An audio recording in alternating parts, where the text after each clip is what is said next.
I never believed in curses. Not really. Not until I watched my younger brother die in the exact same way a photo showed 3 days before it happened. It started on a rainy Thursday afternoon.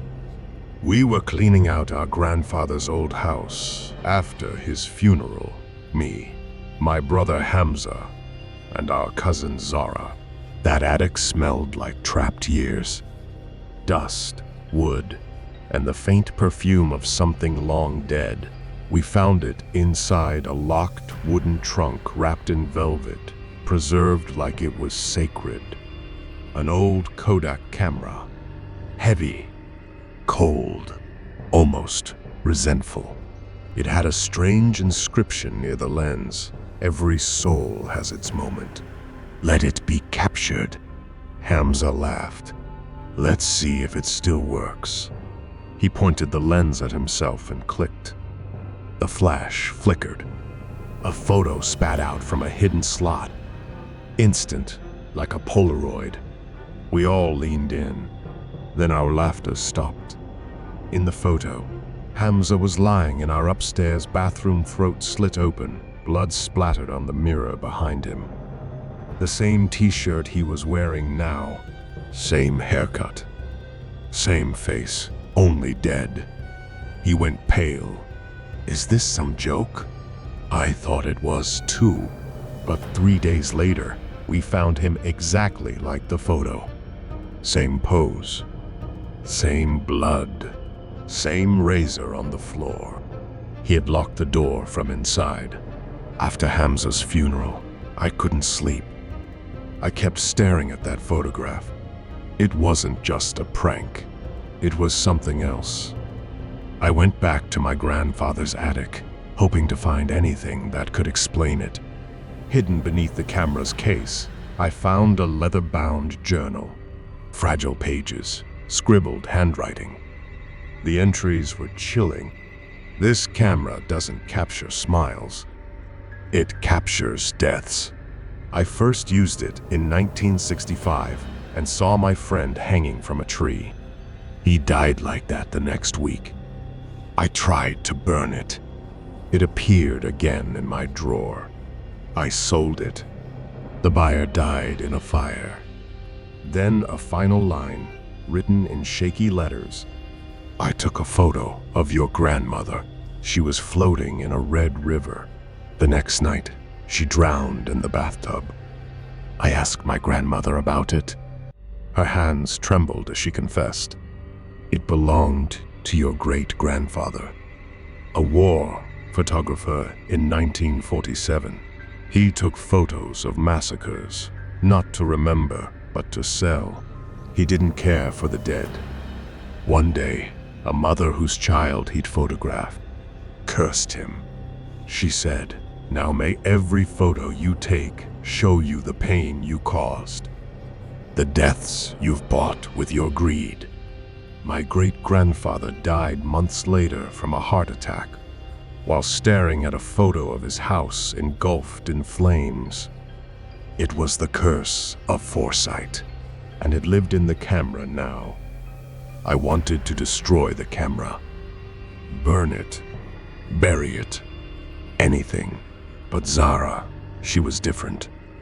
She was curious. "I don't believe in this cursed crap," she said. "It's just a trick camera. Maybe Grandpa faked it all." I warned her, but one night she came over holding a photo. "I took one of my fiancé," she said nervously. I wanted to prove it's fake." In the photo, her fiancé, Rayan, was impaled through the chest, an iron rod straight through his ribs, blood pouring from his mouth. Behind him, twisted car wreckage. 2 days later, Zara called me crying, screaming. They had gone out on a trip. A truck carrying metal rods lost control. The rods broke through their windshield. One pierced directly into Rayan's chest. Exactly as in the photo. She didn't stop screaming for hours. After that, she begged me, "Please destroy it." I tried. I smashed it with a hammer, burned it in a bonfire, dropped it into the river. It always came back, in my drawer, in my backpack, once even inside my pillowcase, like it was part of me now. I started having nightmares, not dreams, prophecies. People I knew started dying, and every time I'd find a photo of them somewhere near me, hours or days before it happened. The camera didn't even need to be used anymore. It took the photos on its own. One night, I found a photo on my bed. My friend Ali, his eyes hollow, his body sprawled at the base of a staircase. I called him. "Don't leave your house," I begged. But the next day, his family found him at his apartment building. He had tripped, fallen down the stairs, and broken his neck. Just like the photo, Sarah tried to destroy it again. We wrapped it in chains, placed it in a box of salt and mirrors, buried it deep into a graveyard at midnight. 3 days later, it reappeared on my desk with a new photo. Me, lying in my bed, eyes wide open. No wounds, just dead. On the back of the photo, something was written in ink that hadn't been there before. 3:33 a.m. Soon. I ran to my grandmother again. She looked weaker now, like the house itself was draining her. "You lied to me," I said. "There's more." She nodded slowly, her voice like wind scraping wood. "The curse doesn't just show deaths, it creates them. If the camera chooses you, you can't escape. The photo becomes fate. The only way it ends is if the curse is transferred through blood." "What do you mean?" She looked at me with eyes full of guilt. "Your grandfather, he used it last before dying. Then you found it. It passed to you, just like it passed to me. I passed it to your grandfather when I took his photo." My mouth went dry. You cursed him." Tears streamed down her wrinkled cheeks. He was going to leave us. I wanted him to stay. I understood then. The curse could be passed. If I took someone's photo, it would leave me and attach to them. But could I live with that?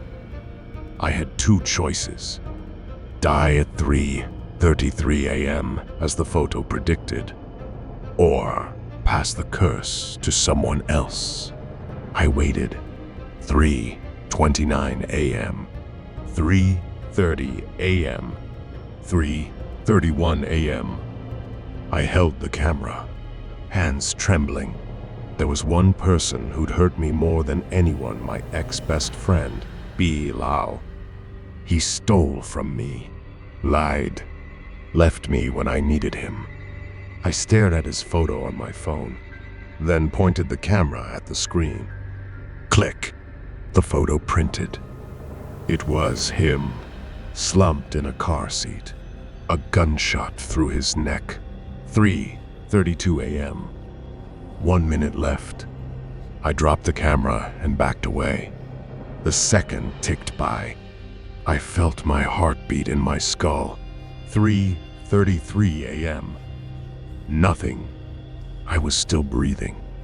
The curse had moved. I didn't hear from Bilal again. Until today.